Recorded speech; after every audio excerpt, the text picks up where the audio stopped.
उत्तर भारत की पहाड़ियों में एक शांत आश्रम था। न कोई शोर, न कोई तामझाम, बस हर सुबह घंटियों की ध्वनि, माटी की गंध और भगवान के नाम की गूंज। इस आश्रम में रहते थे बाबा रघुनाथ दास जी, एक ऐसे संत जिनके चेहरे पर कोई दिखावा नहीं, कोई मुद्रा नहीं, बस एक सरल मुस्कान और गहरी आंखें, जैसे उनमें ईश्वर खुद झांक रहे हों। उनके 3 शिष्य थे। 1 हरिदास, तर्क में तेज लेकिन हमेशा कुछ साबित करने की जल्दी में। 2 मधुसूदन, मौन, गंभीर लेकिन ईश्वर की इच्छा पर पूर्ण विश्वास रखने वाला। 3 छोटू, सबसे छोटा, सबसे सीधा, जो ना ज्यादा बोलता ना सवाल करता, बस प्रेम में डूबा हुआ। हर शाम आश्रम में एक रिवाज था। बाबा जी आश्रम के द्वार पर एक मिट्टी का दिया जलवाते थे। वो कहते थे, ये दिया केवल दीपक नहीं, ये प्रतीक है तुम्हारे अंतर्मन की अग्नि का। जब तक ये जलेगा समझो तुम्हारा आत्मबल भी जागृत है। तीनों शिष्य बारी बारी से इस दिए को जलाने की सेवा करते थे। वो दिया बाबा जी के लिए नहीं, ईश्वर की उपस्थिति के लिए जलाया जाता था। और फिर एक दिन, एक शाम तूफान आ गया, तेज बारिश, हवा की तेजी, और जैसे ही सब कमरे में लौटे दिया बुझ गया। हरिदास भागा। पल भर में उसने दूसरी बात सोचे बिना दिया फिर से जला दिया। वो बोला, ये मेरा कर्तव्य था, ईश्वर का दीप बुझा कैसे रह सकता है। मधुसूदन ने देखा पर कुछ नहीं बोला। धीरे से बोला, हरिदास, तूने भगवान की मर्जी को टाल दिया। अगर उन्होंने बुझाया तो कुछ कारण रहा होगा। तू कौन होता है उनकी लीला में हस्तक्षेप करने वाला। छोटू चुप रहा, ना कुछ बोला, ना दिए के पास गया। वो बस वहीं दिए के सामने बैठ गया, आंखें बंद की और कहा, हे प्रभु, मैं ना जानूं क्या सही है क्या गलत।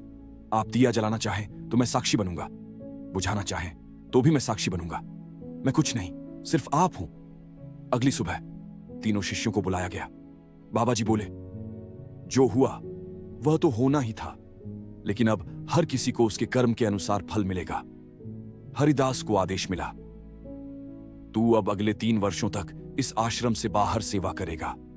गांव गांव जाकर ईश्वर का दीप जलाने का प्रचार करेगा, लेकिन तुझे दिया खुद नहीं जलाना है, लोगों के अंदर जलाना है।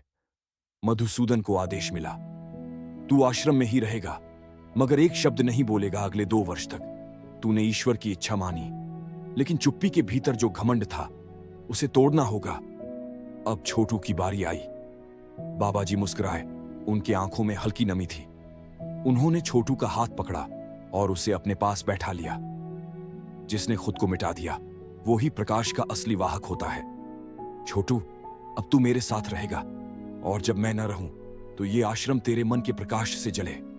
इधर स्वर्ग में नारद जी ने भी प्रश्न किया, प्रभु, हरिदास ने सेवा की, दिया जलाया, फिर बाहर क्यों भेजा। मधुसूदन ने आपकी इच्छा मानी, फिर मौन क्यों, और छोटू ने कुछ किया ही नहीं, उसे आश्रम क्यों। भगवान मुस्कुराए और बोले, हरिदास ने किया, लेकिन मैं से किया।